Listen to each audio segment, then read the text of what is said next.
ഓർക്കിഡ്സിലെ ഇത്തിരി കുഞ്ഞന്മാരായ ടൊളുമിനിയ ഓർക്കിഡ്സാണിത്.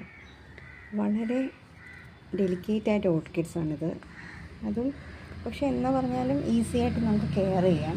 ഒത്തിരി പരിചരണമൊന്നും വേണ്ട. ഇതിൻ്റെ പോട്ടിംഗ് മീഡിയയിൽ മാത്രം നമ്മൾ ശ്രദ്ധിച്ച് ആർക്കും ഈ ഓർക്കിഡ്സ് വളർത്തിയെടുക്കാം.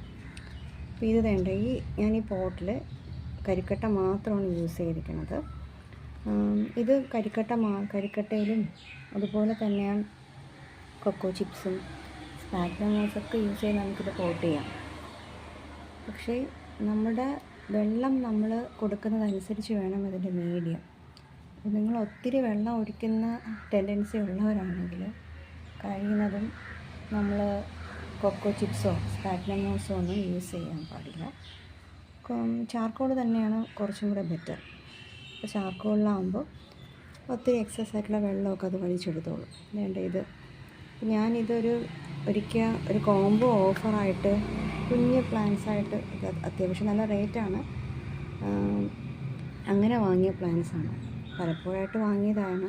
കുറേയൊക്കെ നശിച്ചു പോയി. എന്നാലും ഇപ്പോഴാണ് ഒരു വർഷമായിട്ടാണ് എനിക്ക് രക്ഷപ്പെട്ട് വരുന്നത്.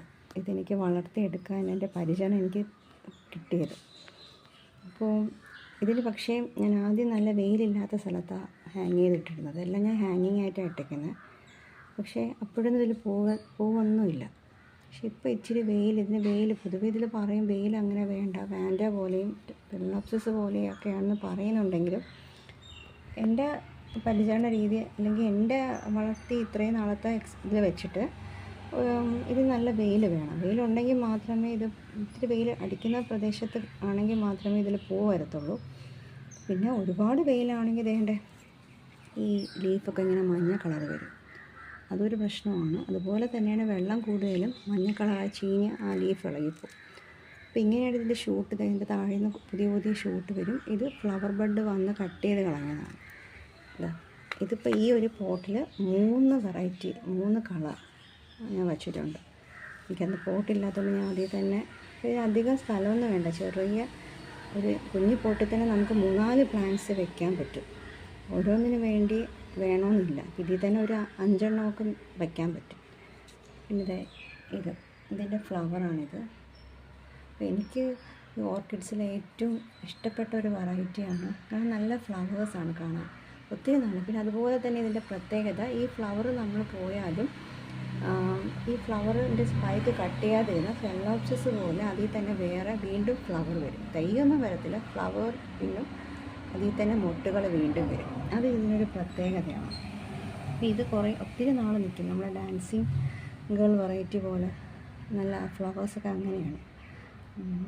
പിന്നെ ഇതൊക്കെ നല്ല ബുഷിയായിരിക്കുന്നു. ഇതൊക്കെ നമുക്ക് സെപ്പറേറ്റ് ചെയ്യേണ്ട സമയം കഴിഞ്ഞു. ഞാൻ ഇതുവരെ റീപോർട്ട് അങ്ങനെ ചെയ്തിട്ടൊന്നുമില്ല. വേറെ പ്ലാന്റായിട്ട് വാങ്ങിയിട്ടേ ഉള്ളൂ. ഇതിൽ തന്നെ സെപ്പറേറ്റ് ചെയ്ത് നട്ടിട്ടില്ല. ഇനി അങ്ങനെ പരീക്ഷിച്ച് നോക്കണം. ഇതൊക്കെ ചട്ടി നിറഞ്ഞു, കുഞ്ഞ് പോട്ടായതുകൊണ്ട് നിറഞ്ഞു. അപ്പോൾ ഇത് മറ്റൊരു രീതിയിൽ ഇതിനെ വളർത്താൻ ഈസി.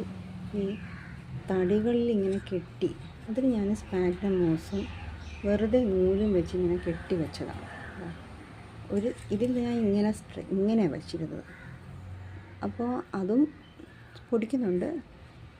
ഇത് മറ്റൊരു രീതിയിൽ ഈ രീതിയിൽ വെച്ച് നോക്കിയതാണ്. ഒരു തലകുത്തനെ വെച്ച് നോക്കിയതാണിത്. ശരിയാണ്. പക്ഷെ അത് രക്ഷപ്പെടുന്നുണ്ട്, പൊടിക്കുന്നുണ്ട്, പുതിയ ഷൂട്ടൊക്കെ വരുന്നുണ്ട്. അപ്പം വളരെ ഈസി ആയിട്ട് കെയർ ചെയ്യാൻ പറ്റുന്ന ഒരു വെറൈറ്റിയാണ്.